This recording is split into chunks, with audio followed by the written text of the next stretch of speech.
Her ex cornered her in a crowded restaurant. In desperation, she hid under a stranger's table and whispered, "Please, pretend I'm yours." The stranger looked down at her with cold, dark eyes and smiled. He was the mafia boss everyone feared, and he just claimed her in front of everyone. Lena's heels clicked against wet pavement as she ran, her breath coming in sharp bursts that burned her lungs. Behind her, Derek's voice cut through the Chicago night like a blade. "You can't hide from me, Lena. You're mine." She didn't look back. Looking back was how he always caught her, with those eyes that used to promise love, but now only held rage. Her phone was dead, her apartment key lost somewhere in the struggle, and the cold October air bit through her thin jacket. Just keep running. Find people. Find lights. Find anywhere but here. The downtown district blazed ahead, restaurants, bars, people in expensive coats laughing over wine. Safety in numbers. She pushed harder, ignoring the blister forming on her heel, ignoring the curious glances from couples on the sidewalk. Derek's footsteps pounded closer. He'd brought friends this time. She could hear at least 2 other sets of boots slapping the concrete. 3 against 1. Like always, he needed backup to feel like a man. A restaurant appeared on her right. Aurelio's, the name glowing in elegant gold script. Through the windows, she saw white tablecloths, crystal glasses, men in suits. The kind of place Derek could never afford, which meant maybe, just maybe, he wouldn't follow her inside. She burst through the door. The maitre d' stepped forward, his professional smile faltering. "Miss, do you have a—" "Please," the word came out broken. "Please, he's right behind me." The man's eyes shifted to the window where Derek's face appeared, twisted with fury. Understanding flickered across the maitre d's features, but before he could respond, Derek shoved the door open. "Lena, outside." Now, Derek's voice was deceptively calm, the voice he used right before things got ugly. His 2 friends flanked him, hands in their jacket pockets. Tony and Marcus, she recognized them. Construction guys Derek drank with. Guys who thought hitting women was just keeping them in line. Lena backed away, scanning the restaurant. Most diners kept eating, practiced in the art of urban indifference. But toward the back, in a semicircular booth that commanded the entire room, sat 3 men who weren't ignoring anything. The man in the center held himself like a king surveying his kingdom. Dark hair swept back from a face that could have been carved from marble, all sharp angles and cold intelligence. His suit probably cost more than Lena's car. He watched the commotion with the detached interest of someone analyzing a chess move. Across from him sat another man, older, with silver threading through his black hair and a scar cutting through his left eyebrow. They'd been deep in conversation, but now both watched Derek's approach with a kind of stillness that predators have before they strike. Lena's survival instinct screamed. These weren't normal men. Everything about them. The way other diners gave their table a wide berth, the hulking bodyguards standing near the kitchen door, the intensity of their focus, screamed danger. But Derek was a known danger. And right now, she'd take her chances with the devil she didn't know. She ran. Not toward the exit. Not toward the kitchen. Toward them. Derek lunged for her, his fingers grazing her jacket, but she was already sliding. The ridiculous action movie move she'd only seen in films, but desperation made her bold. She dropped to the floor and slid right under the table, between the dark-haired man's legs, pressing herself against his shins like a child hiding from a monster. The entire restaurant went silent. "Please," she whispered, tilting her head back to meet eyes so dark they looked black in the dim light. "Please pretend I'm yours." Time stopped. The man stared down at her with an expression she couldn't read. Then, slowly, a smile curved his lips, not kind, not warm, but amused in the way a cat might be amused by a mouse doing something unexpected. "Well," he said, his voice like aged whiskey, smooth and dangerous. "This is new." Derek reached the table, Tony and Marcus behind him. "That's my girlfriend. She's having an episode. Just let me." "Your girlfriend," The dark-haired man didn't raise his voice, didn't move, but somehow the temperature in the room dropped 20 degrees. Is that so? Yeah, we just had a fight. You know how women get emotional. I don't, actually. He took a slow sip of his wine, his hand dropping casually to where Lena crouched. His fingers brushed her hair, a claiming gesture so subtle, yet so absolute that Lena felt it in her bones. Because the women in my life know better than to run from me. Don't you, Kara? The Italian endearment rolled off his tongue like silk. Lena's heart hammered, but she understood the script he was writing. Yes, she managed, her voice steadier than she felt. Derek's face reddened. Listen, I don't know who you think you are. I know exactly who I am. The man set down his wine glass with deliberate care. The question is, do you know who I am? The older man across the table leaned back, and Lena caught the glint of amusement in his scarred face. The bodyguard by the kitchen shifted his stance. Derek hesitated. Tony whispered something urgent in his ear. Because, the dark-haired man continued, his hand still resting possessively on Lena's head, I'm trying to have a civilized dinner meeting. And you've interrupted it. You've upset my companion. And frankly, you're starting to bore me. Those three things together? Never a good combination. The threat lay underneath his words like a shark beneath calm water. Derek must have felt it because he took a step back. This isn't over, Lena, Derek spat. I believe it is, the man's smile never wavered. In fact, I believe you were just leaving. All three of you. And if I were you, I'd make sure our paths never cross again. I'm particular about people who touch what's mine. Derek opened his mouth, closed it, then turned and stalked out. Tony and Marcus scrambled after him.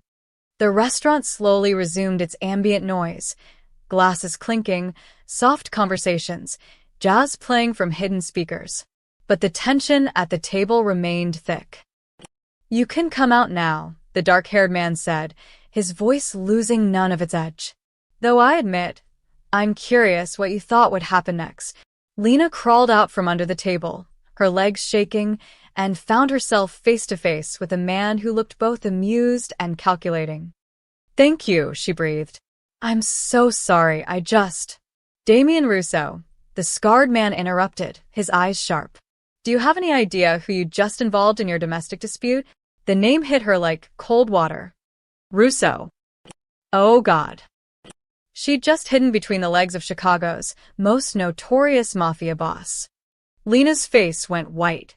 I should go. Sit. Damien's voice wasn't loud, but it left no room for argument. He gestured to the empty space beside him in the booth.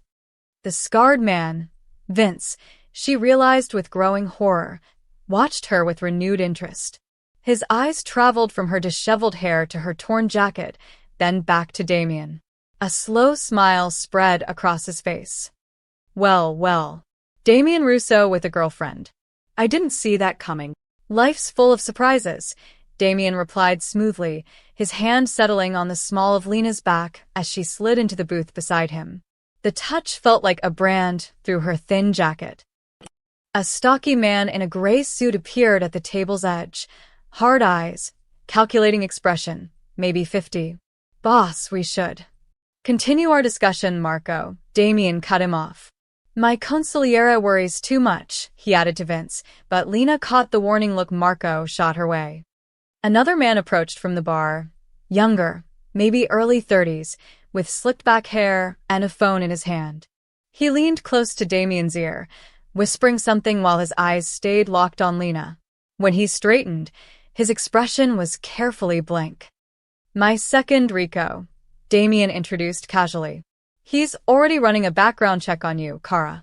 Standard procedure. You understand. Lena's stomach dropped. A background check would show everything. Her arrests for assaulting Derek when she'd fought back, the restraining order she'd filed that the judge denied, the 2 jobs she'd lost because Derek showed up causing scenes. So, Vince leaned back, swirling his wine. Where were we before the interruption? Yes. The distribution routes through the port. The territory stays neutral, Damien said, his attention shifting fully to business. Your people, my people, Everyone gets their slice. No more turf wars scaring off legitimate business. Generous, Vince's tone suggested he thought the opposite. What's changed, Russo? 2 months ago, you wanted exclusive control. Damien's thumb traced idle circles on Lena's back, a gesture that looked casual but made her hyper-aware of every nerve ending. 2 months ago, the feds weren't breathing down all our necks. Times change. We adapt. Or we get distracted. Vince's eyes flicked to Lena. New relationships can make a man soft. The air thickened. Marco stiffened. Rico's hand moved subtly toward his jacket. Damien smiled, and it was the most dangerous expression Lena had ever seen. Soft enough to negotiate. Hard enough to end this conversation permanently if you bore me. Your choice. The two men stared at each other across the table, an entire war being fought in silence. Finally, Vince laughed.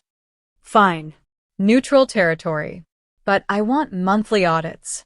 Sir, Rico had returned, his phone's screen glowing. He showed it to Damien, whose jaw tightened almost imperceptibly. Problem? Vince asked too casually. Just business. Damien's hand left Lena's back. It seems my companion's ex-boyfriend has filed a police report. Theft of his property. A watch. Apparently, he turned to Lena. Did you steal a watch? What? No. I don't have anything of his. I believe you, Damien's voice was calm, but his eyes held a cold fury. Which means he's trying to force the cops to bring you back to him. Creative, if predictable. Marco swore under his breath. Boss, police involvement. Is Derek being clever? Vince interrupted, his interest clearly piqued. Using the system against you. If the cops come, if there's a scene, our deal here gets complicated. Your association with a wanted woman, even for something petty, raises questions. Creates exposure, he smiled. Maybe I should rethink our arrangement. Lena's chest constricted. This was spinning out of control. I'll just go. I'll turn myself in, explain. You'll do nothing of the sort. Damien's hand returned to her back, firmer now. You came to me for protection. I don't take that lightly. You don't even know me. I know enough. His eyes locked on hers. I know desperation when I see it. I know fear. And I know the look of someone who's been fighting alone for too long. Something flickered in his expression. Recognition, maybe. You're not going back to him. Sirens wailed outside. Through the window, Lena saw 2 squad cars pulling up. Derek stood on the sidewalk, pointing at the restaurant. That bastard had called them himself. Probably told them she was armed and dangerous. Well, Vince said, standing. This has been entertaining. But I think I'll let you handle your domestic situation, Russo. We'll talk when things are less complicated. Sit down, Vince. Damien didn't move. This doesn't complicate anything. In fact, it simplifies everything. 4 cops entered the restaurant, Derek trailing behind them like a smug shadow. The lead officer, a weathered man with sergeant stripes, approached their table. Evening, gentlemen. We've had a report of a stolen. There's been a misunderstanding. Sergeant Damien read his nameplate. Patterson. This is my woman. She took nothing that wasn't freely given. The sergeant's eyes widened slightly. Mr. Russo, I didn't realize you were. We still need to ask the young lady some questions. Ask me, Damien said. She's under my protection. Anything she has, I gave her. Anything she did with my blessing. Derek pushed forward. That's bullshit. She's nothing to you. Damien stood, and suddenly the booth felt too small for him. From this moment forward, if you approach her, if you call her, if you so much as think about her, you're not dealing with a frightened woman anymore. You're dealing with me. And trust me when I say, I'm considerably less forgiving. Cameras flashed outside. Someone had tipped off the press. Through the window, Lena saw reporters gathering. Sergeant Patterson looked between Damien and Derek, weighing his options. Sir, if you're claiming responsibility, I'm claiming her. Damien's arm wrapped around Lena's shoulders, pulling her against his side. Publicly. Officially. Is that clear enough, Sergeant? More flashes. More cameras. Tomorrow's headlines were writing themselves. Mafia King claims mystery woman. Lena's head spun. This couldn't be happening. She'd wanted help, not this. Not to become a pawn in whatever game Damien Russo played. But as Derek's face purpled with rage and the cops hesitated, she realized something. For the first time in 2 years, Derek was the one who looked afraid. And Damien Russo had just made her untouchable. The drive to Damien's estate took 40 minutes, though it felt like crossing into another universe. Lena sat in the back of a black SUV, Damien beside her, his phone pressed to his ear as he issued calm, clipped orders in Italian. Rico drove while Marco followed in a second vehicle. The city lights faded, replaced by sprawling suburbs with gates and long driveways. They turned onto a private road lined with oak trees, their branches forming a canopy that blocked out the moon. I didn't mean to drag you into anything, Lena said quietly when Damien finally pocketed his phone. You didn't drag me. I chose to step in. He looked at her with those unreadable dark eyes. Though I'm curious, why me? That restaurant had 100 people. You looked like someone Derek would be afraid of. A corner of his mouth lifted. Smart girl. The SUV stopped before iron gates that swung open silently. Beyond them, a stone mansion rose from manicured lawns like something from a different era, all columns and arched windows, beautiful and cold. Welcome to my home, Damien said, though his tone carried no warmth. You'll stay here until this situation is resolved. Resolve how? That depends on how smart your ex-boyfriend is. He stepped out, then offered his hand. Come. Inside, the house was exactly what Lena expected. Marble floors, crystal chandeliers, art that probably cost more than most people made in a lifetime. It felt like a museum, not a home. Every surface gleamed. Every corner held shadows. A housekeeper appeared, a severe-looking woman in her 60s. Mr. Russo. Shall I prepare the guest wing? The blue room, Mrs. Chun. And bring something for Miss, he paused, realizing he'd never gotten her full name. Lena Martinez. Miss Martinez to eat. She's had a difficult evening. As Mrs. Chun departed, a blur of movement caught Lena's eye. A young girl, maybe 10 or 11, stood at the top of the curved staircase, gripping the railing. She had Damien's dark hair but softer features, and her eyes were wide with curiosity. Isabella, Damien's voice gentled in a way Lena hadn't heard before. Come say hello. The girl descended slowly, her steps careful. When she reached them, she didn't speak. Instead, her hands moved in quick, graceful gestures. Sign language. Who is she? Isabella signed, her eyes darting between Damien and Lena. Damien's face tightened with frustration. He opened his mouth, clearly struggling to respond, when Lena's hands moved. My name is Lena, she signed, her movements fluid and natural. It's nice to meet you. Isabella's face lit up like sunrise. She signed rapidly, excitedly, her hands flying. You know ASL. Uncle Damien tries, but he's terrible. Are you staying here? Do you like reading? I just finished this amazing book about. Slow down, Lena signed, laughing. One question at a time. Damien stared at them both, his expression unreadable. You know sign language. I worked at a school for deaf children before, she trailed off. Before Derek got her fired by showing up drunk and screaming in the parking lot. Before. I know ASL pretty well. Isabella grabbed Lena's hand, tugging her toward the stairs. Can you read me a story? No one here signs very well. Mrs. Chun knows some, but she's always busy, and Uncle Damien signing is like watching a robot having a seizure. Lena choked on a laugh, catching Damien's raised eyebrow. She says you sign like a robot. She said more than that, I suspect, but there was no anger in his voice, just something softer. Wearier. Isabella lost her hearing from meningitis when she was 5.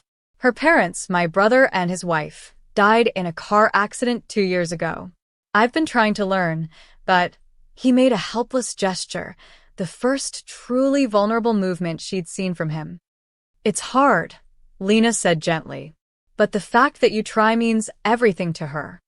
Isabella tugged again, insistent. Go, Damien said. I have calls to make. Mrs. Chin will show you your room after. Lena let Isabella pull her up the stairs, down a hallway lined with family photos. Damien younger, smiling with a man who must have been his brother. Isabella as a tiny girl with her parents. A family that had been whole once. Isabella's room was the first space in the house that felt lived in. Books scattered on the floor, drawings tacked to walls, a telescope by the window. The girl pulled out a fantasy novel about dragons and handed it to Lena expectantly. They settled on the bed, and Lena began to read aloud, her voice filling the quiet room. Every few pages, Isabella would interrupt with questions and Lena would answer in sign, creating a hybrid conversation that felt natural, easy. She didn't notice Damien in the doorway until she glanced up between chapters. He stood there silently, his shoulder against the frame, watching them with an expression she couldn't name. Not cold, not calculating, something raw and unguarded that made her breath catch. Uncle Damien. Isabella signed, noticing him. Isn't Lena great? He signed something back, clumsy, imperfect, but Isabella beamed. What did you tell her? Lena asked. That she should get to sleep soon. School tomorrow, he straightened. Mrs. Chun has your room ready. I'll have some of my people collect your things from your apartment tomorrow. You don't have to. I claimed you in front of half of Chicago's underworld and the police department, he interrupted. Whether you like it or not, you're under my protection now. Which means you live here until Derek is no longer a problem. And then what? He met her eyes, and for a moment, she saw past the Mafia boss to something else. Someone who'd built walls around himself until even his own niece couldn't reach him. Someone who'd just watched a stranger do in minutes what he'd been trying to do for years. Then we'll see, he said quietly. But as he walked away, Lena realized something had shifted. She wasn't just a random woman he'd helped. She'd entered his world and changed something fundamental. And in Damien Russo's world, change was always dangerous. Rico sat in his car 2 blocks from the estate, phone pressed to his ear. The sun hadn't risen yet, painting the sky in shades of gray that matched his mood. Yeah, this is Rico. I need information on someone. He rattled off Lena's details, full name, age, last known address. Everything. Employment history, police records, known associates. And I need it by noon. He ended the call and dialed another number. This one rang 3 times before a groggy voice answered. Who the hell is this? I'm looking for Derek Martinez. Friend of his gave me this number. A pause. Who wants to know? Someone who might be able to help him get his girlfriend back. Rico kept his voice neutral. I understand she's shacked up with someone new. Someone. Powerful. That's gotta hurt. You have no idea. Derek's voice sharpened. Awake now. Who are you? Let's just say I work for the man keeping Lena from you. And I think everyone would be better off if she went back where she belongs. Rico heard Derek's breathing quicken. When can we meet? Soon. Real soon. Rico hung up and stared at the estate through his windshield. Damien was getting soft. First the truce with Vince, a deal that gave away too much territory. Now this girl, this nobody who'd somehow crawled under the boss's skin overnight. Rico had worked 12 years to get to second in command. He'd killed, lied, and buried bodies to earn Damien's trust. He wasn't about to watch it all crumble, because the boss caught feelings. Vince morning. Vince's penthouse office overlooked the Chicago River, all glass and steel and power. He sipped his espresso and studied the photos his men had taken last night. Damien with his arm around the girl, cameras flashing, cops backing down. She came out of nowhere, his lieutenant said, standing at attention. No connection to any families, no criminal record beyond a few domestic calls. She's a civilian. A civilian, Damien claimed publicly. Vince tapped the photo. That's not like him. Damien Russo doesn't do impulsive. Everything's calculated. So either this girl is more important than she appears or she's a weakness. Exactly, Vince smiled. Double the surveillance on his estate. I want to know everywhere she goes, everyone she talks to. If Russo's distracted by some woman, that truce we signed? It's meaningless. He'll slip. Make mistakes, he leaned back. And when he does, we take everything. His lieutenant nodded. Already have men positioned. What about the ex-boyfriend? Keep tabs on him too. Angry ex-lovers have a way of creating useful chaos. Derek, mid-morning. Derek's apartment was a disaster. Empty beer cans, dirty clothes, a hole in the wall where he'd punched through the drywall last night. He sat on his stained couch, laptop open, scrolling through news articles about Damien Russo. Alleged mob boss. Suspected in 12 murders. Connections to politicians and judges. His hands shook with rage and something else. Fear, maybe, but fear mixed with opportunity. His phone buzzed. Unknown number. Derek Martinez. Who's asking? Someone from Vince Moretti's organization. We have a mutual interest in your situation. Derek sat up straighter. Vince Moretti. He knew that name. Everyone in Chicago knew it. Second most powerful crime family in the city. I'm listening. You work construction, right?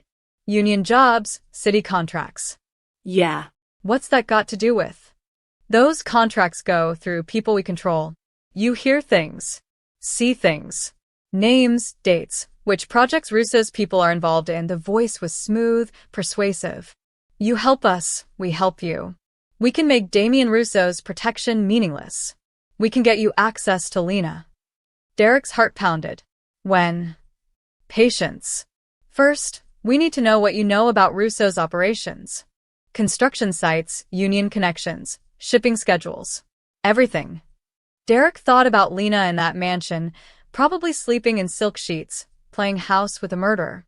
The image made his blood boil. I'll tell you everything, he said. Lena, late morning. Lena woke to sunlight streaming through gauzy curtains. For a moment, she forgot where she was, then memory crashed back. Damien. The restaurant. This beautiful prison. She dressed in the clothes Mrs. Chun had left, simple jeans and a sweater that fit perfectly, which meant someone had guessed her size. The thought made her uneasy. Downstairs, the house was quiet. A note on the kitchen counter read, "Make yourself at home. Isabella at school. Back by 3. D. Make herself at home. In a Mafia boss's mansion." Right. She wandered outside, following a stone path through gardens that looked professionally maintained. Morning dew clung to perfectly trimmed hedges. A fountain burbled somewhere nearby. It was beautiful in a sterile, controlled way, like everything in Damien's world.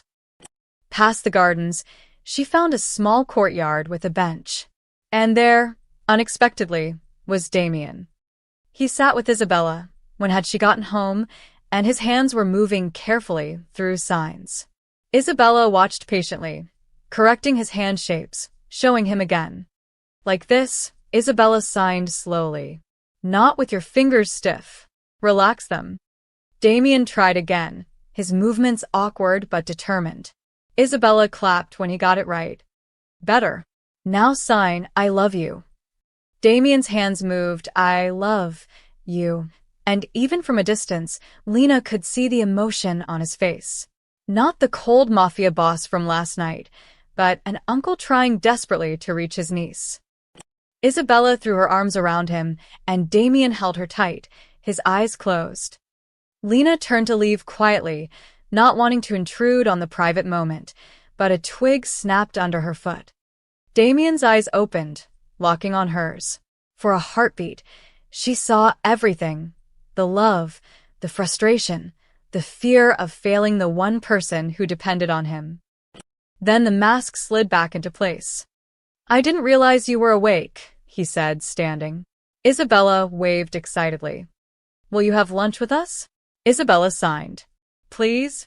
Uncle Damien is taking us to the cafe by the water. You don't have to, Lena started. It's not optional, Damien's voice was firm but not unkind. From now on, where I go, you go. It's safer that way. What he didn't say, it was also a message. To Vince, to Derek, to anyone watching. Lena wasn't just under his protection. She was his. And somewhere in the shadows, people were already planning how to use that against him. The cafe sat right on the Chicago waterfront, all glass walls and white marble, with a view of sailboats bobbing in the harbor. The kind of place where a salad cost $40 and everyone came to see and be seen. Damien's SUV pulled up front, and immediately cameras appeared. Not paparazzi. These were phones held by seemingly casual bystanders who'd been waiting. Lena recognized the setup now. This wasn't just lunch. This was theater. Smile, Damien murmured as he helped her out, his hand possessive on her lower back. We're giving them a show. Isabella emerged behind them, her school uniform replaced with a pretty blue dress. She took Lena's hand naturally, and Lena realized how this must look. Damien Rousseau with his niece and his woman. A family portrait. Inside, heads turned. Conversations paused mid-sentence. The maitre d' rushed over, practically trembling. Mr. Rousseau, your usual table is ready. They were led to a corner booth with a perfect view of both the entrance and the water. Strategic. Rico appeared from somewhere, taking a position at the bar with sight lines to their table. Two more men Lena didn't recognize flanked the entrance. Is this normal? Lena asked as they Saturday. Define normal. Damien scanned a room with practiced ease. We're here to be seen. To make a point. What point? That you're not going anywhere, he signaled the waiter. And that anyone who thinks otherwise is welcome to try changing my mind. A flash caught Lena's attention.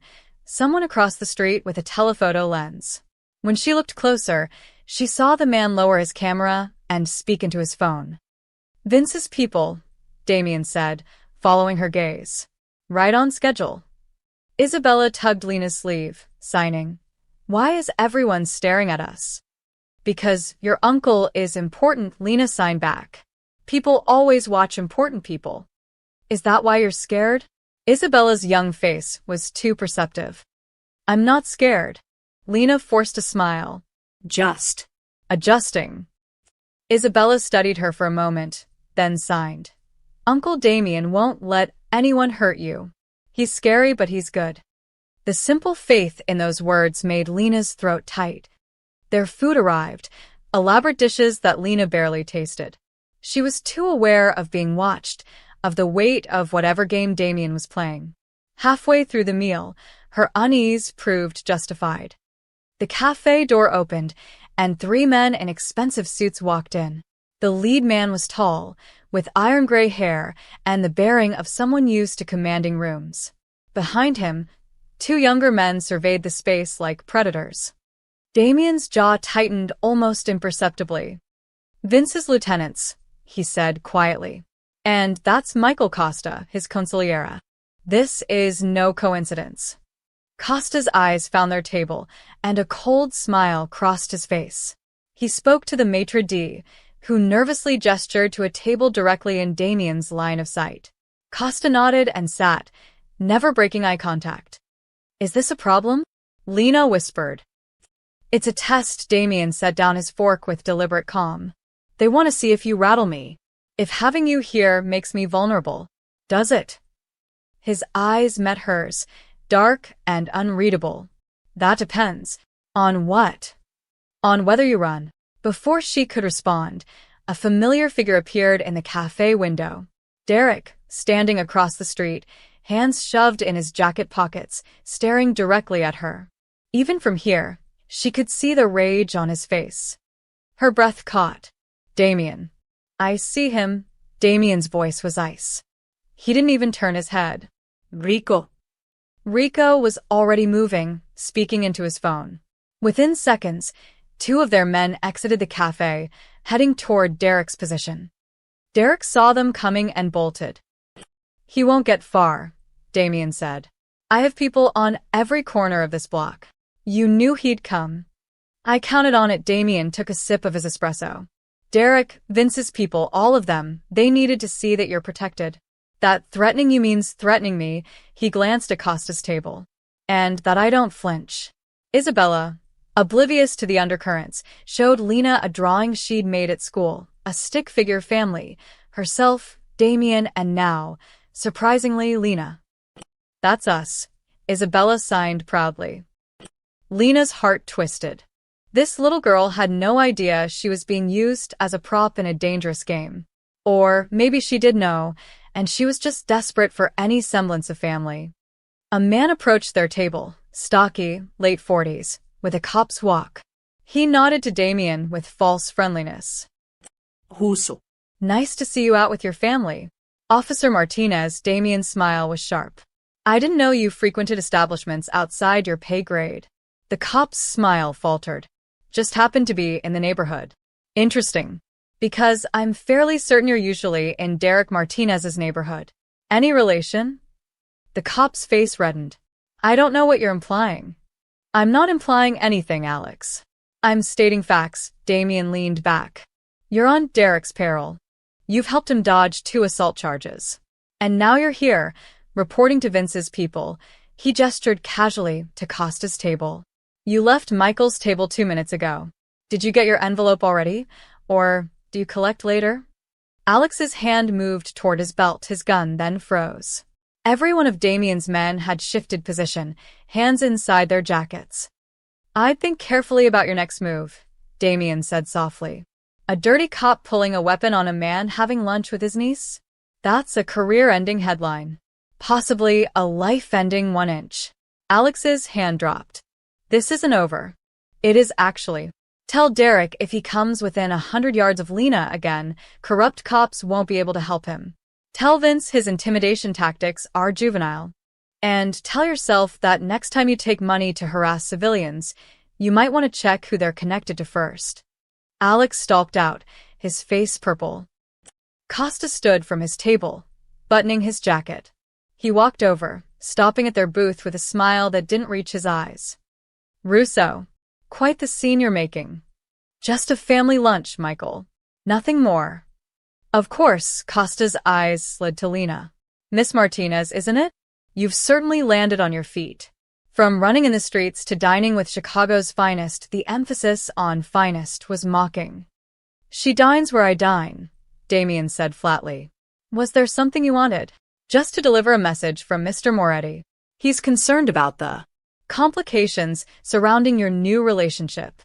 Wonders if it might affect our recent arrangement. Tell Vince nothing affects our arrangement except his inability to honor it. Costa's smile widened.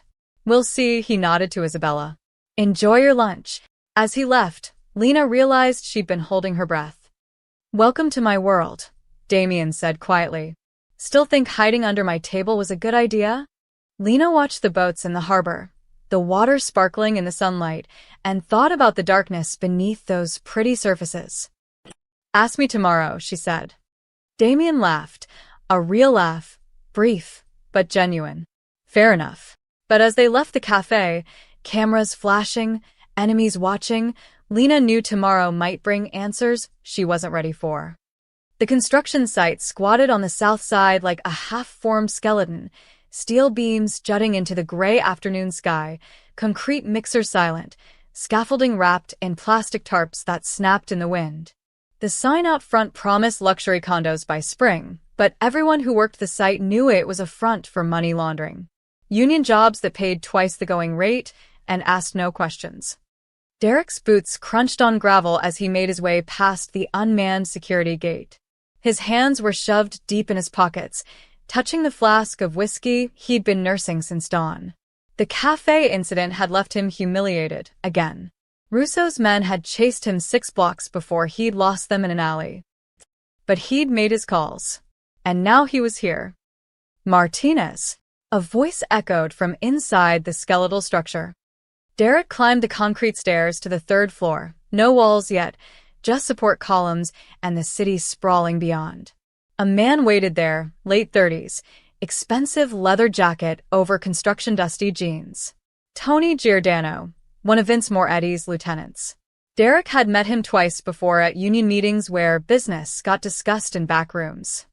You're late, Tony said, lighting a cigarette. How to make sure I wasn't followed, Derek glanced around. This place secure? Secure as it gets. We own the union rep, the foreman, and half the city inspectors. Tony exhaled smoke. Now, you said you have information about Russo. Talk. Derek pulled out his flask, took a long drink. First, we need to discuss terms. What do I get for this? Tony's eyes narrowed. You get Vince's organization behind you. That's not enough. I want guarantees. I want Lena back. I want... Derek's voice cracked. She's mine. Russo can't just take what's mine. She ran from you, from what I hear. Hid under his table, like you were going to kill her. I never. Derek stopped, forced calm into his voice. She overreacts. Gets dramatic. But we belong together. Everyone knows it. Tony studied him with the cold assessment of someone who dealt in human commodities. Russo claimed her publicly. Taking her back won't be easy. That's why I need Vince. Russo's powerful, but Moretti's got reach too, right? Political connections, judges. We have what we need, Tony flicked ash. What we need from you is intel. You work these sites. Union jobs, city contracts. Russo's people are embedded in every project on the north side. We know it, but we need specifics. Names, dates, which projects are fronts for his money, which inspectors he owns. Documentation, if you can get it. Derek's mind raced. He'd worked construction for 8 years, bouncing between union jobs. He'd heard things, seen things, foremen who answered to family associates, shipments that came at night, cash payments in manila envelopes. He'd never paid much attention because keeping his head down kept him employed. But now... The Riverwalk project, Derek said slowly. That's all Russo money. The permits got pushed through in 2 weeks, normally takes 6 months. The union rep who signed off is Frank Delgado. He's on Russo's payroll, everyone knows it. Tony's eyes sharpened. What else? The Port Authority expansion. Those warehouse contracts? Half went to shell companies Russo controls. I've seen the invoices. My crew supervisor is sloppy. Leave stuff lying around. Derek gained confidence. I can get you copies. Dates, amounts, which city councilman approved the contracts. Now we're talking. Tony pulled out his phone. Type something. Vince needs ammunition against Russo. Political pressure, legal exposure, anything that makes him vulnerable. The truce between our families is temporary. When it breaks, and it will, we need to hit him from every angle. And in exchange, we help you with your Lena problem. Tony smiled, and it wasn't pleasant. Russo's protection only works if he's strong. If he's distracted, dealing with federal investigations, watching his legitimate businesses crumble, he gets sloppy. Weak. And weak men can't protect their toys. She's not a toy, Derek snapped. We were together 3 years. She wore my ring. She was going to marry me. Until she ran. Because she got confused. Those women at her work, they filled her head with feminist bullshit about boundaries and abuse. Derek's voice rose. I never hit her that hard. A slap here and there when she got mouthy, that's normal. My old man did the same to my mom. They were married 40 years. Tony's expression didn't change, but something cold flickered in his eyes. Right. Well, whatever your relationship issues, they work in our favor. You keep feeding us information about Russo's operations. We make sure you're protected. We'll even put you on the payroll, foreman position, triple your current rate. Derek's heart leaped. Foreman. You're useful now. That comes with perks. Tony stubbed out his cigarette. But understand something, you work for us now. Not Russo's unions, not your own interests. Us. You do what we say, when we say it. That includes keeping your distance from Lena until we tell you otherwise. But you said... I said we'd help you get her back. I didn't say, when Tony's voice hardened. Right now, her being with Russo is useful. It distracts him, makes him emotional. Emotional men make mistakes. When the time is right, when Russo's too busy dealing with collapsed construction permits and federal subpoenas, then you can have your girlfriend back. Derek wanted to argue, but Tony's expression left no room for negotiation. This was the deal. Take it or leave it. Fine, he muttered. How do I contact you? Tony handed him a burner phone. This number only. You see something relevant, you call. Every Monday, you report what you've learned that week. Miss a report and you're done. Try to play both sides, and Tony gestured to the empty construction site, the 3-story drop to concrete below. Accidents happen on job sites every day. The threat was clear. I understand. Good. Tony started toward the stairs, then paused. One more thing. That cop who's been helping you, Alex Martinez, your cousin, he's ours now too. Vince has him feeding information. So, if you're thinking about warning Russo or playing hero, know that we'll find out. Derek's stomach sank. Alex had been his ace in the hole, his way of keeping tabs on police movements. Now, even that was compromised. He was alone. Completely alone. Except for Vince Moretti's organization, which would chew him up and spit him out the moment he stopped being useful. As Tony disappeared down the stairs, Derek walked to the edge of the floor, looking out at the city. Somewhere out there, Lena was in Russo's mansion, probably laughing with that deaf kid, playing happy family. She thought she was safe. But Derek had just sold information that would bring Damien Russo's empire crashing down. And when it did, when Russo was too weak to protect her anymore, Derek would take back what belonged to him. He took another drink from his flask and smiled. This was just the beginning. Evenings settled over the estate like a held breath. Lena sat cross-legged on Isabella's bedroom floor, surrounded by poster board, markers, and printed photos of the solar system. Isabella's science project was due Friday, and she'd chosen to build a model of the planets with accompanying facts in both English and ASL. Mars is my favorite, Isabella signed, carefully gluing red construction paper to a styrofoam ball. Because it's angry-looking but also lonely. Why lonely? Lena signed back. Because it's so far from Earth. Like me sometimes. Isabella's hands moved slower, more carefully. Before you came, I was the only one here who signed. Uncle Damien tries, but it's hard for him.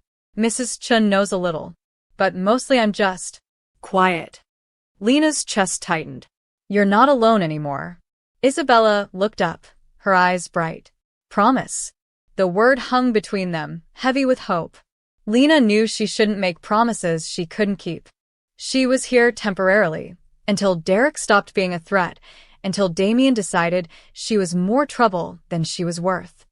But looking at this little girl who'd lost her parents and her hearing, who lived in this beautiful prison with an uncle who loved her but didn't know how to reach her, Lena couldn't say no. Promise, she signed. They worked in comfortable silence, Isabella humming tunelessly while Lena helped paint Jupiter's swirling storms. The normalcy of it felt surreal. 2 days ago, she'd been running for her life. Now she was doing homework with a Mafia boss's niece. Tell me about your family, Isabella wrote on her notebook, holding it up for Lena to read. Lena hesitated. My mom passed away when I was 17. Cancer. My dad. He wasn't really around after that. I have a sister in California, but we don't talk much. Why not? She didn't like Derek. Told me to leave him. I didn't listen, and she stopped calling. Lena set down her paintbrush. Is he really bad? Isabella's eyes were too knowing for a child. Yes, sweetie. He is. Good that Uncle Damien saved you then. He saves people sometimes. He pretends he doesn't, but he does. Before Lena could respond, she felt the shift in the air. That particular stillness that meant someone was watching. She turned to find Damien in the doorway, still in his dress shirt and slacks from earlier, tie loosened. He held a glass of whiskey and studied the scene before him, the scattered craft supplies, the laughter-warmed room, his niece's genuine smile. Something crossed his face. Longing, maybe. Or pain at seeing what he couldn't provide himself. Uncle Damien. Isabella waved him in. Come see our solar system. He entered slowly, like a man approaching sacred ground he wasn't sure he belonged on. Isabella launched into enthusiastic explanations, her hands flying, and Lena translated when his comprehension faltered. She says Saturn is the most beautiful because it has rings, but Neptune is the most mysterious because it's the farthest and coldest. Like me, Damien said quietly, his eyes on Isabella. Cold and far away. You're not cold, Isabella signed, catching enough of his words. You're just scared. His jaw tightened. I'm not, he stopped, signed clumsily. Not scared. You are, Isabella insisted. Scared of being close. like Neptune scared of the sun. The metaphor was more profound than any 10-year-old should be capable of. Damien looked at Lena, and in his eyes, she saw the truth of it. He was terrified of failing Isabella, of losing control, of letting anyone see past his armor. "She's right," Lena said softly. Before he could respond, his phone buzzed. He glanced at it, and his expression hardened. "I need to take this. Lena, stay with Isabella." He left, and through the door, Lena heard his voice drop to dangerous tones. Downstairs, Damien's study. Rico stood by the window, phone in hand, his face grave. "Boss, we have a problem." Damien poured another whiskey. "Talk." Derek Martinez met with Tony Giordano this afternoon. At the Riverwalk construction site. "One of ours." The glass paused halfway to Damien's lips. "Giordano is Vince's lieutenant." Exactly. "Our source inside Vince's organization says Derek's feeding them information. Union connections, construction permits, shell companies, everything he knows about our legitimate operations." "How much does he know?" "Too much. He's worked half the sites on the north side. If he has documentation, if he can prove the connections to our people," Rico's hands clenched. "Vince is building a case to bury us politically and legally. And it all started because you claimed that girl." Damien's eyes turned to ice. "Careful. I'm being honest, boss. Lena is a liability. She brings Derek. Derek brings Vince. And now our entire operation is exposed." Rico moved closer, his voice urgent. "There's a simple solution. We hand her back to Derek. Tell him she was just a momentary thing, nothing serious. Vince loses his leverage. Derek goes away, everyone wins. Except Lena. She's not family. She's not crew. She's a random woman who hid under your table." Rico's frustration leaked through. "I've been with you 12 years. I've killed for you, lied for you, buried bodies for you. And you're risking everything we've built for a stranger?" Damien turned, and his expression made Rico step back. "That stranger," Damien said quietly, dangerously, "is under my protection. I claimed her publicly. You think I can just hand her over to an abuser and maintain respect? That shows weakness, not strength. Keeping her shows weakness. You're distracted, emotional. I'm strategic." Damien's voice cut like a blade. "Vince thinks Lena is my weakness. Let him think it. Let him focus on her while we reinforce our real assets. And Derek," his smile was cold. "Derek's about to learn that betraying me comes with consequences." Rico's phone buzzed. He glanced at it, and his face paled. "Boss, we have movement outside. 3 cars, watching the estate. Vince's people." Damien walked to the window. Beyond the gates, in the darkness, he could make out the vehicles. Not even hiding anymore. This was a message. "We're watching. We're waiting." "Double the security," Damien ordered. "No one gets in or out without my approval." "And Rico," he turned, his eyes hard. "If I hear you've contacted Derek again, if I even suspect you're considering handing Lena over, you'll discover exactly how cold Neptune can be." Rico's face went white. "I would never." "You already have. You called Derek earlier, didn't you? Suggested a meeting?" The silence confirmed it. "You're lucky you're valuable," Damien said. "But your value is declining rapidly. Get out." Rico left, and Damien stood alone in his study, surrounded by walls that suddenly felt like they were closing in. Upstairs, Lena was helping Isabella paint planets, bringing light into darkness. Outside, enemies circled like sharks smelling blood. And Damien realized with absolute clarity, everything was about to explode. The only question was whether he could protect what mattered when it did. Morning light streamed through the floor-to-ceiling windows of Damien's downtown office tower, 32 stories of steel and glass that housed Russo Enterprises, his legitimate business empire. Import-export, real estate development, private security consulting. All legal. All profitable. All carefully constructed fronts that laundered money and provided cover for the family's real operations. Lena stood at the window of Damien's executive suite, watching the city wake up below.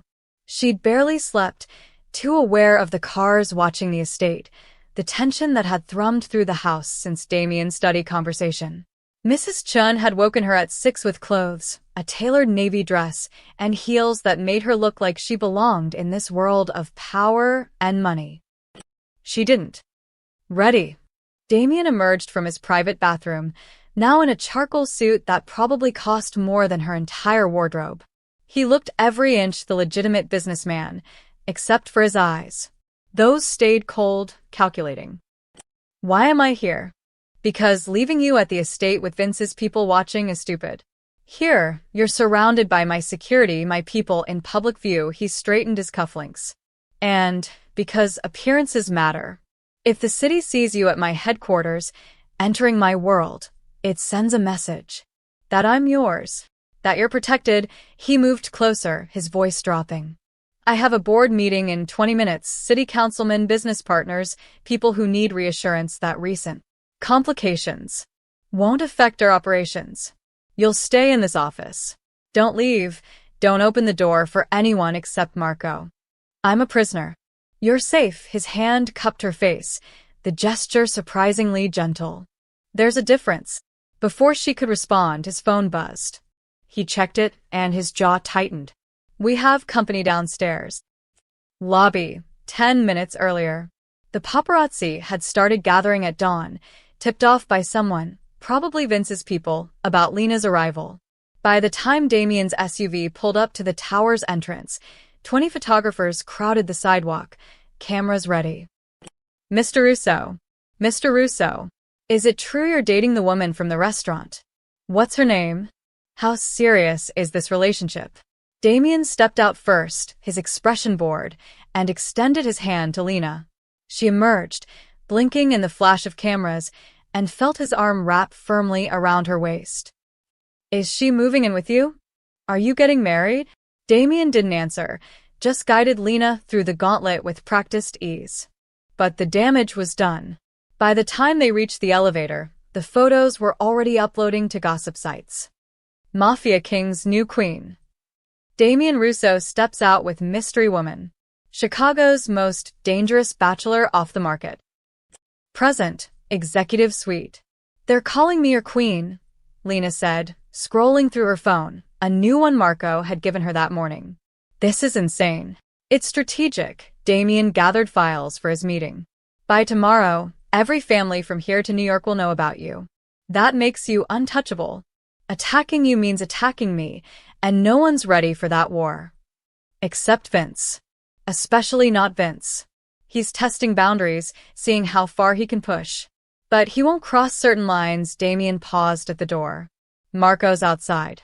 You need anything, ask him. Don't leave this office. He left, and Lena was alone in the cathedral of corporate power. She wandered the space. Mahogany desk, leather furniture, shelves lined with law books and history texts. A photo on the credenza showed young Damien with his brother, both smiling, both alive. Before the accident. Before everything changed. Her phone buzzed. Unknown number. You look good in that dress. Like a whore playing dress-up. Derek. Her hands shook. She blocked the number, but 30 seconds later, another message from a different number. He can't protect you forever. You're still mine. And another. I'm going to enjoy reminding you who you belong to. Lena's breath came faster. How did he keep getting new numbers? How did he? A knock at the door made her jump. Miss Martinez? A woman's voice. I'm Jennifer from HR. Mr. Russo asked me to bring you coffee. Lena cracked the door open. A professional-looking woman in her 40s stood there with a tray, coffee, pastries, a warm smile. Thank you, Lena said, taking the tray. He really cares about you, Jennifer said. I've worked for Mr. Russo 8 years. Never seen him like this. Like what? Protective. Almost. Soft, Jennifer smiled. It's good. He deserves happiness. After she left, Lena tried the coffee. It was perfect, exactly how she liked it, which meant Damien had noticed. Had paid attention to details she didn't realize he'd seen. Conference room, 2 floors down.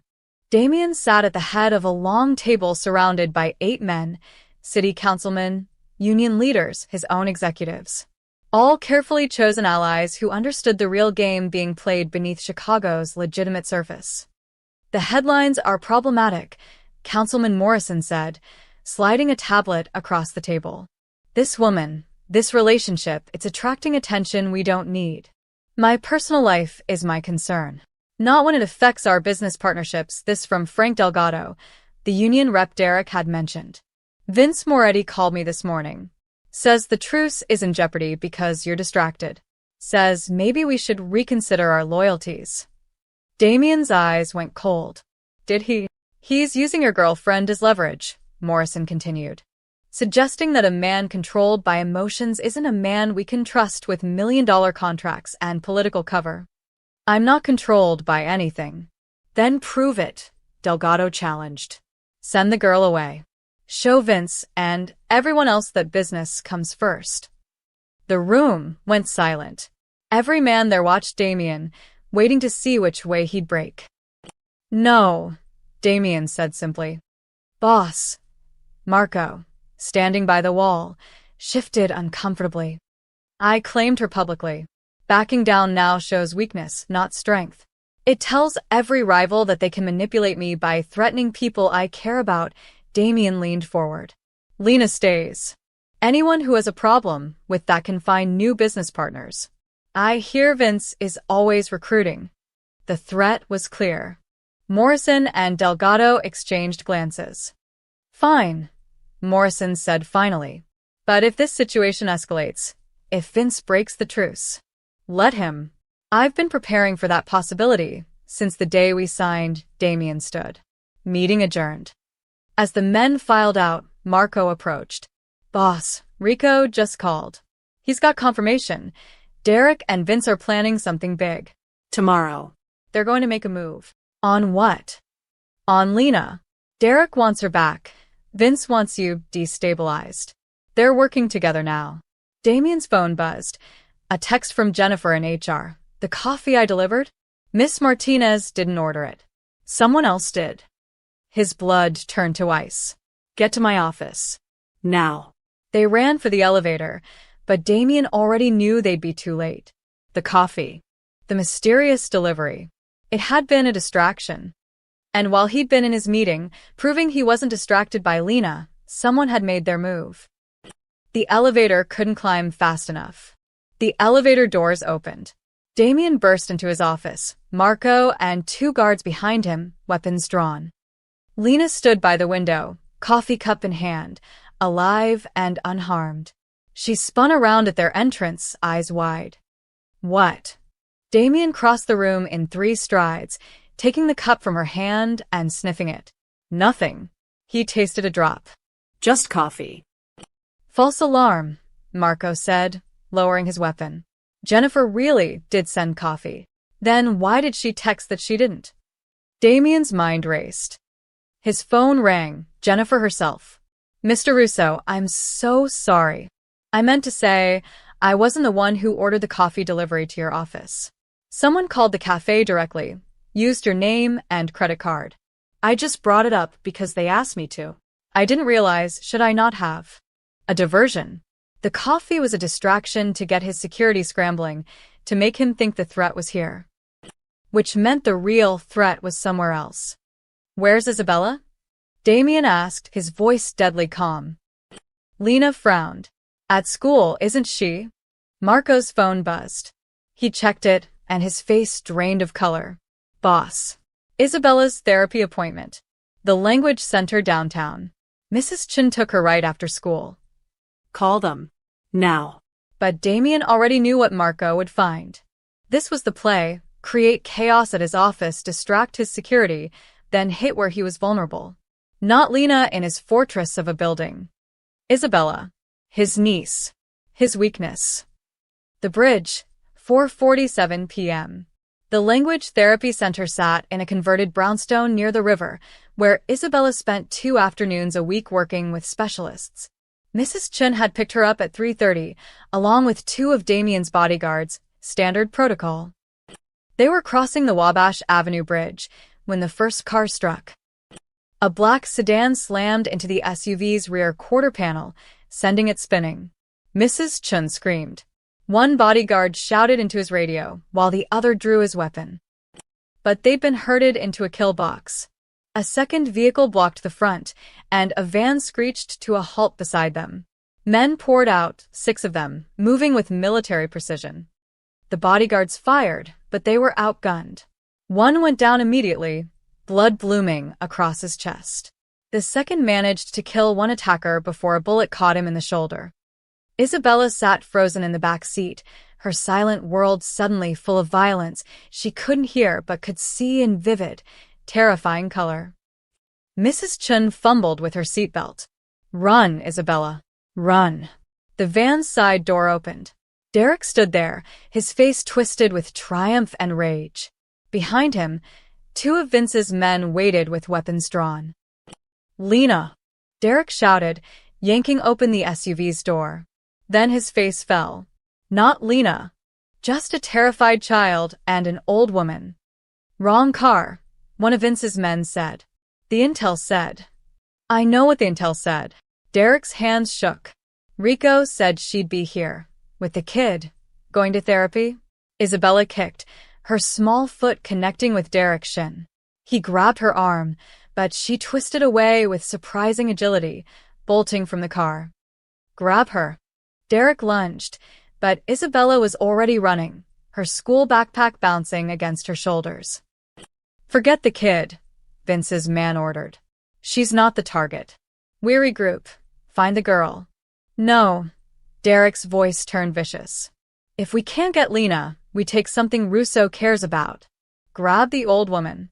They dragged Mrs. Chun from the car, her screams cutting through the traffic noise. Other cars had stopped, drivers pulling out phones, filming. Chicago's rush hour made for plenty of witnesses. Move. Derek shoved Mrs. Chun into the van. Before the cops. Sirens wailed in the distance. The attackers piled into their vehicles and scattered, leaving behind 2 dead bodyguards, a wrecked SUV, and 30 witnesses recording everything. Isabella ran until her lungs burned, her silent world narrowing to pure survival instinct. She knew these streets. The therapy center was only 6 blocks from Uncle Damien's office. She could make it. She had to. Damien's office, 5:03 p.m. The door burst open. A security guard carried Isabella inside, the little girl's face streaked with tears, her dress torn. She saw Damien and launched herself at him, her small body trembling. His arms wrapped around her automatically, his mind going cold and lethal. What happened? Isabella's hands shook as she signed, her movements frantic and disjointed. Men. Bad men. They crashed the car. Shot Michael and Tony. Took Mrs. Chun.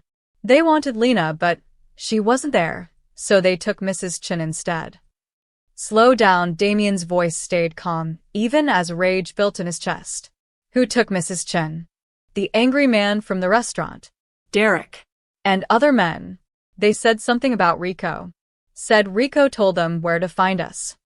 Everything clicked into place with sickening clarity. Rico. His second in command. The man he trusted for 12 years had fed Derek and Vince the information they needed. Had told them about Isabella's therapy schedule, about Mrs. Chen's route back. They'd wanted Lena, but when she wasn't there, they'd taken Mrs. Chun as leverage. Marco appeared, phone pressed to his ear. Boss, we've got confirmation. Bridge attack. 2 of our guys dead. Witnesses say Derek Martinez was there, along with known Moretti soldiers. They grabbed Mrs. Chun and scattered. We're tracking the vehicles now. Damien's arms tightened around Isabella. The little girl who'd lost her parents, her hearing, who'd finally started to feel safe again. She'd just watched men die and her caretaker kidnapped. Because of him. Because he'd claimed Lena. Because he'd made her a target. Lena stood frozen by the window, her face white. This is my fault. No, Damien's voice was ice. This is Rico's fault. And Derek's. And Vince's. He set Isabella down gently, signing to her. Stay with Marco. I'm going to fix this. Be careful, Isabella signed back, her eyes huge. He turned to Lena. They wanted you. This was about getting to me through you. Then let them have me. Mrs. Chun is innocent. Isabella could have been killed. Which is exactly why I'm ending this tonight. He pulled out his phone, sent a single text. Within seconds, his phone rang. Russo, Vince's voice was smooth, amused. I hear you had some excitement this afternoon. You have something that belongs to me. Do I? I think you have something that belongs to Derek Martinez. How about a trade? Name the place. The old waterfront warehouse. Pier 17. You know the one. Used to be yours until that little territory dispute last year. Vince's smile was audible. Come alone, bring the girl. We'll make an exchange. Mrs. Chun for Lena. Everyone goes home happy. I'm not bringing Lena into your trap. Then Mrs. Chun dies, and we come for Isabella next. Your choice, Damien. The woman you've known for 3 days, or the people you actually care about. The line went dead. Damien stood perfectly still, his mind calculating angles, odds, survival rates. Then he looked at Lena, at Isabella, at Marco. Call everyone, he said quietly. Every soldier, every asset. We're going to war. I'm going with you. Damien didn't even look up from the tactical map spread across his desk. No. Mrs. Chun was taken because of me. Isabella almost died because of me. Lena's voice was steady despite the fear coursing through her veins. I'm not hiding while other people pay for my mistakes. This isn't a negotiation. Damien's finger traced routes on the map. Approach vectors, exit strategies, kill zones. 20 of his men filled the office, checking weapons, coordinating over radio headsets. You stay here with Isabella and Marco. Vince wants me. If I don't show up, he kills Mrs. Chun and comes after Isabella anyway. You know it. I know it. Lena moved closer, forcing him to look at her. Let me help end this. Something flickered in his eyes. Respect, maybe, or recognition. He'd seen that same stubborn determination in himself. If you come, you follow my orders exactly. No heroics, no improvisation. His hand cupped her face, thumb brushing her cheek. I don't want to watch you die tonight. Then don't let me. Pier 17 to 9:47 p.m. Fog rolled off the river like a living thing, thick and cold, swallowing the abandoned warehouse in gray. The structure loomed from the mist, rusted corrugated metal, broken windows, shipping cranes jutting into the night sky like skeletal fingers. This had been Russo territory once, until a turf war 6 months ago had pushed the boundaries. Now it sat in disputed space, perfect for what Vince intended, deniable, isolated, far from help. Damien's SUV rolled to a stop 50 yards from the warehouse entrance. Behind them, hidden in the fog, his soldiers moved into position. Rooftops, alleyways, the water itself. 20 men with one objective: get Mrs. Chun and Lena out alive and make Vince Moretti regret this play. Last chance to stay in the car, Damien said. Lena opened her door. Let's go. They walked together across broken concrete, their footsteps echoing. The warehouse door stood open, light spilling from inside. An invitation. A trap. Derek appeared in the doorway, flanked by 2 of Vince's soldiers. His eyes locked on Lena with an intensity that made her skin crawl. There she is. His voice was thick with whiskey and vindication. My girl. Coming back where she belongs. I don't belong to you, Lena said. I never did. We'll see about that. Derek descended the steps. Mr. Moretti wants to see you both. Brought the old lady, just like promised. They entered the warehouse, a cavernous space filled with rusted shipping containers, catwalks overhead, the smell of oil and river water. Floodlights cast harsh shadows. 20 men waited inside, all armed, all watching. Vince stood on a raised platform near the back, Mrs. Chun bound to a chair beside him. The housekeeper's face was bruised, but her eyes were defiant. Damien Russo. Vince spread his arms like a gracious host. Welcome to neutral ground. There's nothing neutral about this, Vince. You kidnapped my employee, shot my men, terrorized my niece. Damien's voice was deadly calm. That's an act of war. That's business. You have something I want: leverage over you. Your weakness. Vince gestured to Lena. Now we make a trade. The girl for your housekeeper. Everyone walks away. The truce continues. Except you and I both know the truce ended the moment you ordered this attack. Vince smiled. Perhaps. But this way you get your people back. Derek gets his girlfriend. I get the satisfaction of proving that Damien Russo can be bent. Everybody wins. I'm not his girlfriend, Lena said loudly. And I'm not going anywhere with Derek. Derek moved fast, grabbing her arm and twisting it behind her back. Pain shot through her shoulder. You don't get a choice, babe. Mr. Moretti's been very generous. I get you back, I get a promotion, and I get to remind you exactly who's in charge. You're going to hurt her? Damien's voice dropped to a whisper that was somehow more terrifying than shouting. That's your play. She needs to learn respect. The first shot came from the darkness outside, a sniper's bullet that took down the guard nearest the door. Then chaos erupted. Damien's men poured in from every entrance, doors, windows, even dropping from the catwalks where they'd infiltrated during the conversation. Gunfire exploded through the warehouse, muzzle flashes strobing in the fog. Derek shoved Lena toward a shipping container, using her as a shield. She stumbled, hit the metal wall hard, and felt him press against her back, his gun to her ribs. Move and I'll shoot, he hissed. But Derek had made a critical mistake. He'd grabbed her, threatened her, hurt her for the last time. And Lena had spent 2 years learning his patterns, his weaknesses. She'd also spent the car ride here having Marco teach her a few moves. Lena dropped her weight suddenly, becoming dead weight in Derek's grip. He stumbled, his hold loosening. She drove her elbow back into his solar plexus, exactly where Marco had shown her.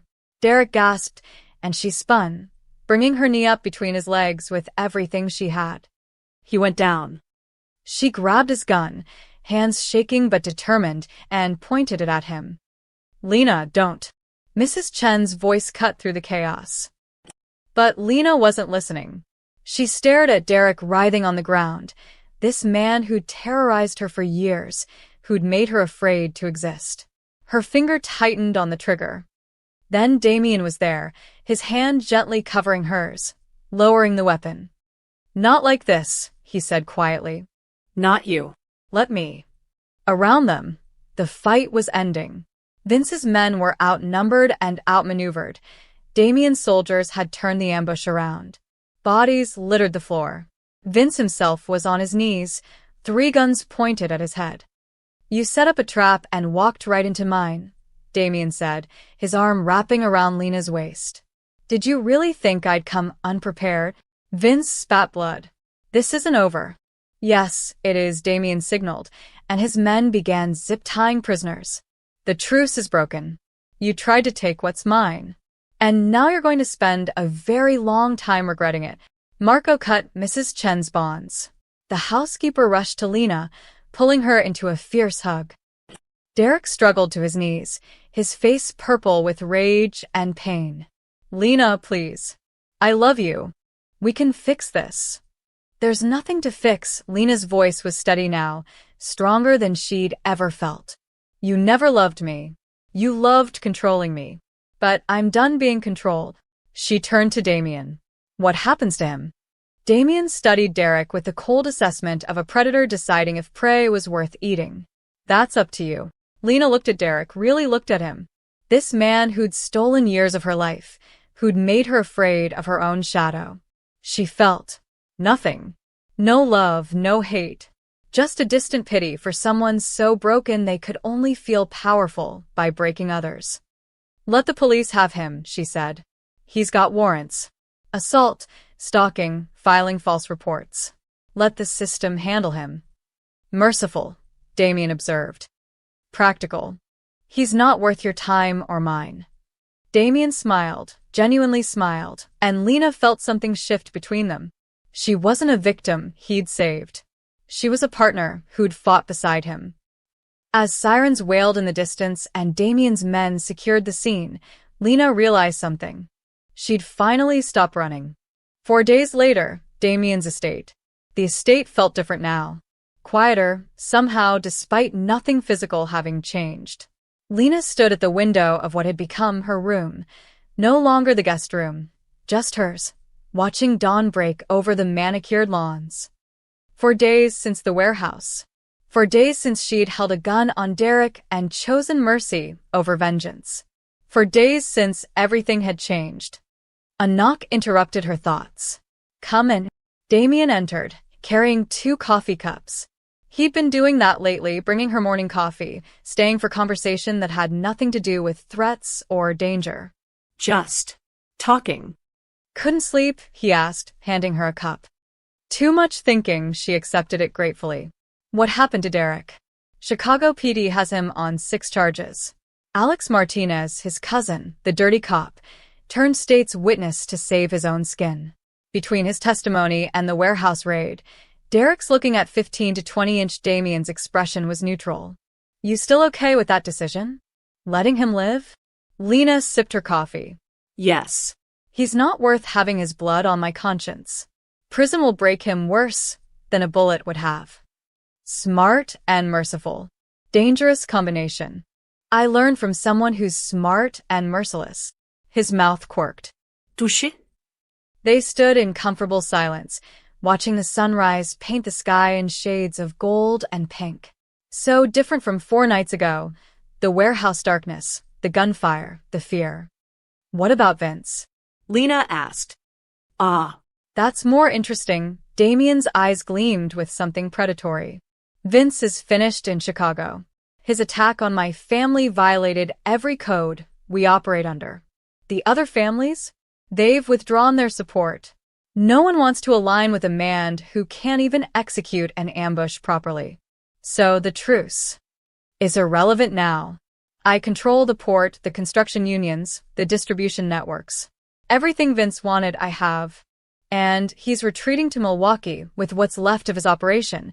Damien set down his cup. "Your presence didn't weaken me, Lena. It forced everyone's hand, separated the loyal from the treacherous, made me stronger." "And Rico?" Damien's expression hardened. "Being handled today." I wanted you to see it. The study, 9 a.m. Rico stood in Damien's study, flanked by 2 guards. He looked smaller somehow, diminished. The man who'd been second in command for 12 years was now just another traitor. Lena entered with Damien, and Rico's eyes flicked to her with something like regret. "I want her to hear this," Damien said, settling behind his desk. "Your confession. Everything." Rico swallowed hard. "Boss, I never meant." "You contacted Derek Martinez 3 times. Gave him information about our operations, about Isabella's schedule, about Lena's movements." Damien's voice was clinical, detached. "You did this because you thought she was making me weak, distracted. Did I get that right?" "I was protecting the family. You were protecting your position." Damien leaned forward. "You saw someone getting close to me and panicked, afraid you'd lose your place at my side." Rico's silence confirmed it. "The irony," Damien continued, "is that your betrayal proved exactly what I'd been trying to tell you. Loyalty isn't about blind obedience. It's about trust. And you broke mine. I've given you 12 years. Which is the only reason you're still breathing." Damien stood. "Here's what happens next. You leave Chicago tonight. No money, no connections, no family protection. You tell anyone who asks that you retired. You never speak my name, Lena's name, or Isabella's name again. You disappear completely. And if I refuse, then we have a very different conversation. One that ends with you in the river." Rico's face went white. He looked at Lena as if she might intercede, but she met his gaze with cold clarity. "You put a 10-year-old girl in danger because of your ego," she said quietly. "You're lucky Damien's letting you walk away." Rico was escorted out by the guards. Lena watched him go, then turned to Damien. "You could have killed him. I could have. Part of me wanted to." Damien poured whiskey despite the early hour. "But death is easy. Living with the knowledge that he destroyed everything he'd built? That's a longer punishment. You're more merciful than people think. Don't mistake calculated pragmatism for mercy." But his eyes softened. "Though perhaps you're rubbing off on me." Marco entered, tablet in hand. Boss, the city council just approved the port expansion contracts. Unanimous vote. The union reps confirmed all our people are secure in their positions. And Councilman Morrison called personally to congratulate you on resolving your recent difficulties. Translation: they're all falling in line now that Vince is finished, Damien said. Exactly. You're stronger politically than you've been in years, Marco glanced at Lena. The headlines are helping too. Russo protects family in warehouse raid. You look like a hero instead of a mobster. I'm both, Damien said dryly. Anything else? Mrs. Chin wants to know if Miss Martinez will be staying permanently. Something about redecorating her room properly, if she is. The question hung in the air. Lena felt Damien's eyes on her, waiting. I don't know, she said honestly. This whole thing started because I was running from Derek. Now he's in prison. Vince is gone. Rico's exiled. The danger's over. I don't have a reason to stay anymore. Don't you? Damien's voice was quiet but intense. Before she could answer, Isabella burst into the room, her backpack bouncing. She ran straight to Lena, signing excitedly. Guess what? My science project won second place. And my teacher said my presentation in ASL was the best she'd ever seen because you helped me practice. Lena's throat tightened. She signed back, I'm so proud of you. Are you staying? Isabella's hands slowed, becoming more hesitant. Uncle Damien said maybe you'd leave now that the bad men are gone. But you promised you'd stay. Remember? Lena looked at this little girl who'd lost so much, at the man who'd risked everything to protect her, at the strange, dangerous, beautiful life she'd stumbled into 4 days ago. She'd come here running from something. Maybe it was time to stay for something instead. Tell Mrs. Chun, Lena said to Marco, her eyes still on Damien, that yes, she should redecorate my room properly. Isabella's face lit up like the sun. And Damien smiled, not the cold, calculating smile of a mafia boss, but something real and warm and human. Good, was all he said. But it was enough. 3 weeks later, rooftop garden, sunset. The rooftop garden was Lena's favorite discovery, a hidden oasis atop the estate that few people knew existed. Damien's mother had planted it years ago, before she passed, and it had been maintained but rarely visited. Now, as October gave way to November, the last chrysanthemums bloomed in bursts of gold and rust. Lena spread a blanket on the stone tiles while Isabella unpacked her telescope, chattering excitedly inside. Venus should be visible tonight. And if we're lucky, we might see Jupiter too. Did you know Jupiter has 79 moons? I did not know that, Lena signed back, smiling. You'll have to show me. The sun hung low on the horizon, painting Chicago's skyline in shades of amber and rose. From up here, the city looked peaceful, beautiful even. Hard to believe that 3 weeks ago, she'd been running through those streets, terrified and alone. Now she stood on a rooftop, helping a 10-year-old set up a telescope in a home that had somehow become hers. Life was strange. Isabella peered through the telescope, adjusting the focus. There. That bright one. That's Venus. Lena looked, seeing the brilliant point of light, and felt something shift in her chest. Wonder, maybe. Or peace. She'd spent so long looking down, watching for threats, that she'd forgotten to look up. Can I show you something? Isabella's hands moved shyly. Of course. Uncle Damien taught me some new signs. For feelings I didn't have words for before. Isabella's hands moved slowly, deliberately. This one means safe, and this one means home, and this one. She made a gesture, hands over heart, then opening outward. What's that one? Family, Isabella signed. Not the family you're born with. The family you choose. Lena's eyes burned. Oh, sweetheart. Isabella threw her arms around Lena's waist, and Lena held her tight, this brave little girl who'd endured so much loss yet still had the courage to love again. You two make quite the picture. Damien's voice came from the rooftop access door. He emerged into the fading light, Jacket discarded, tie loosened, looking more relaxed than Lena had ever seen him. In his hands, he carried a tray with hot chocolate and cookies. Mrs. Chun insisted, he said, setting it down. Said watching stars requires proper provisions. Uncle Damien. Isabella released Lena and ran to him. Come see Venus. It's so bright tonight. He let her drag him to the telescope, his movements careful, indulgent. When he looked through the eyepiece, something softened in his expression. Beautiful, he murmured. Then his hands moved, still clumsy but improving. Thank you for showing me. Isabella beamed. Damien straightened and found Lena watching him. What? You're getting better at signing. I have a good teacher. He moved to stand beside her, close enough that their shoulders brushed. And motivation. They stood together as Isabella returned to her telescope, mapping constellations with the focused intensity only children possess. The city stretched below them, vast and complicated and full of darkness and light in equal measure. I talked to a lawyer yesterday, Lena said quietly, about my situation. Restraining orders, court dates, making sure Derek stays away even after he gets out. Good. You should protect yourself legally, Damien paused. I also have lawyers who can help if you want. I know, but I need to do some things myself. Stand on my own feet, she glanced at him. Even if those feet are currently standing on your rooftop. Our rooftop, he corrected. This is your home now, Lena. For as long as you want it to be. And what about this? She gestured between them. What we are.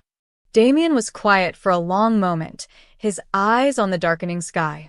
3 weeks ago, you slid under my table and asked me to pretend you were mine. I said yes because it was strategically useful, because it gave me leverage in a negotiation.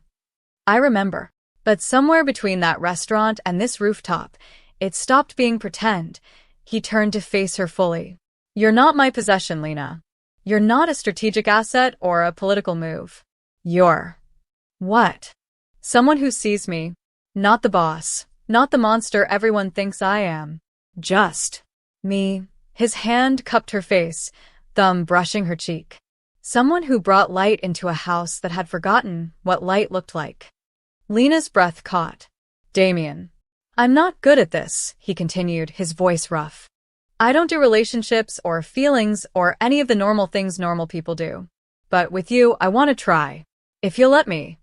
She thought about the woman she'd been 3 weeks ago, running, hiding, afraid of her own shadow. Then she thought about who she'd become, someone who'd stared down her abuser, fought beside a mafia boss, chosen mercy and strength in equal measure. I'm not running anymore, she said. Not from Derek, not from this, not from you. Good, his smile was small but genuine. Because I'm not letting you go.